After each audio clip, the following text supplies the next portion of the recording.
নদীর প্রবাহিত হওয়া যেমন নির্ভর করে তার উৎসের সাথে সংযুক্ত থাকার উপর, বৃক্ষের সজীবতা ও জীবন্ত থাকা যেমন নির্ভর করে তার শিকড়ের সাথে সংযুক্ত থাকার উপর, ঠিক তেমনিভাবে একটি জাতির নিজস্বতা, স্বকীয়তা ও সগৌরবে পৃথিবীতে টিকে থাকার জন্য যে বিষয়টি কাজ করে সেটিকে আমরা জানি, সেটি হলো ইতিহাস।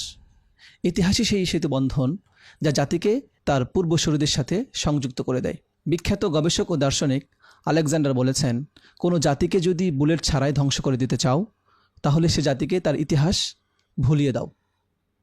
আজকে আমরা মুসলিমরা নিজেদের ইতিহাস ভুলে গেছি, নিজেদের অতীতকে ভুলে গেছি, জানি না আমরা কারা ছিলাম।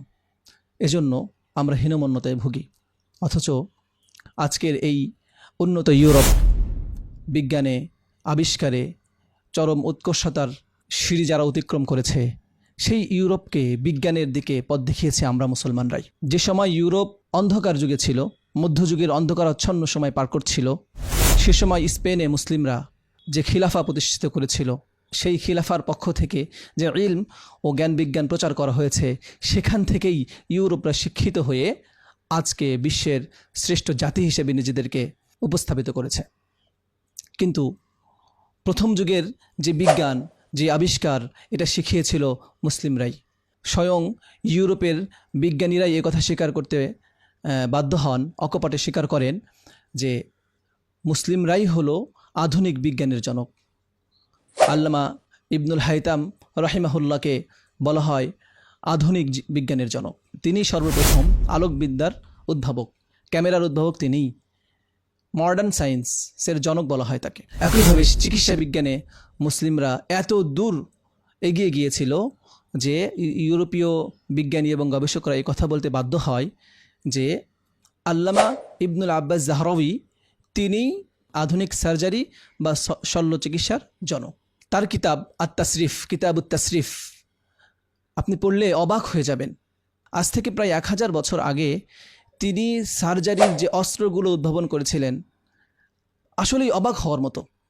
প্রত্যেকটা অস্ত্রকে তিনি সুন্দর করে এঁকে ড্রয়িং করে দেখিয়েছেন, প্রত্যেকটা অস্ত্রকে ড্রয়িং করে দেখিয়েছেন।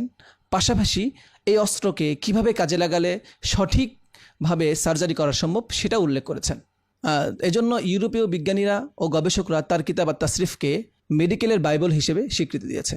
বর্তমান বিজ্ঞান যেই শাস্ত্রের উপরে টিকে আছে, রসায়ন শাস্ত্র, পদার্থবিজ্ঞান শাস্ত্র, এগুলোর উদ্ভাবকও মুসলিমরা। জাবির ইবনে হাইয়ান রাহিমাহুল্লাহ তিনি ছিলেন রসায়নবিদ্যার উদ্ভাবক।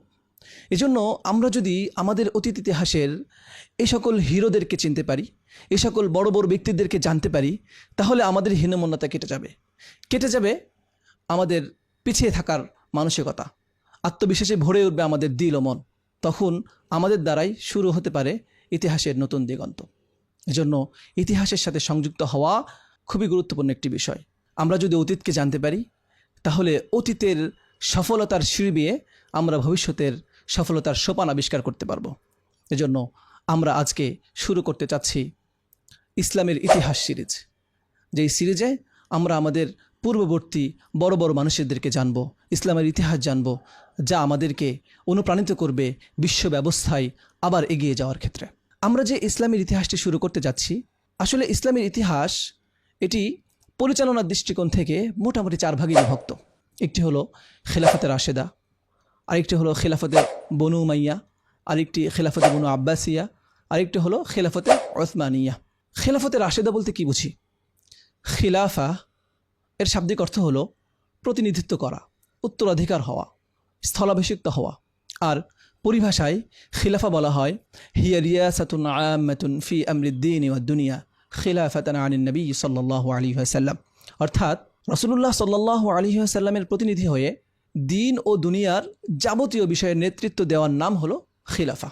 আল্লামা শাহ অলিউল্লাহ মুহাদ্দিস দেহলভী রহমাতুল্লাহি আলাই তার কিতাব ইজালাতুল খফা আন খিলাফাতিল খুলাফা গ্রন্থে খিলাফতের সংজ্ঞা দিয়েছেন এভাবে: হিয়া রিয়াসাতুল আম্মাতু ফিত তাসাদ্দি লিইকামাতিদ দ্বীন নিয়াবাতান আনিন নবী সাল্লাল্লাহু আলাইহি ওয়াসাল্লাম।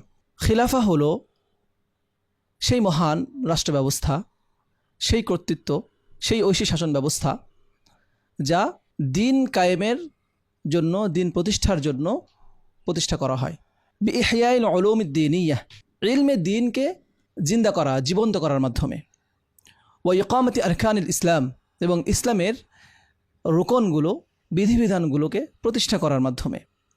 ওয়াল কিয়ামি বিল জিহাদ ওমা ইয়াতাআল্লাকু বিহি মিন তারতিবিল জুয়ুশ ওয়াল ফরদি লিল মুকাতিলা ওয়া ইউতাইহিম মিনাল ফাই ওয়াল কিয়ামি বিল কাযা ওয়া ইকামাতিল হুদুদ, অর্থাৎ জিহাদ প্রতিষ্ঠা করা এবং জিহাদ সংক্রান্ত যে বিষয়গুলো আছে, যেমন সেনাবাহিনী প্রস্তুত করা, সেনাবাহিনীকে তাদেরকে বেতন দেওয়া, তাদের মাঝে গনিমতের মাল বন্টন করে দেওয়া, ওয়া ইকামাতিল হুদুদ, এমনিভাবে হুদুদ, কিসাস এগুলো প্রতিষ্ঠা করা, ওয়া রাফউল মাযালিম, জুলুম নির্যাতনকে দূরীভূত করা, ওয়াল আমরি বিল মারুফ ওয়ান নাহি আনিল মুনকার, এবং সৎ কাজের আদেশ এবং অসৎ কাজ থেকে নিষেধ করা।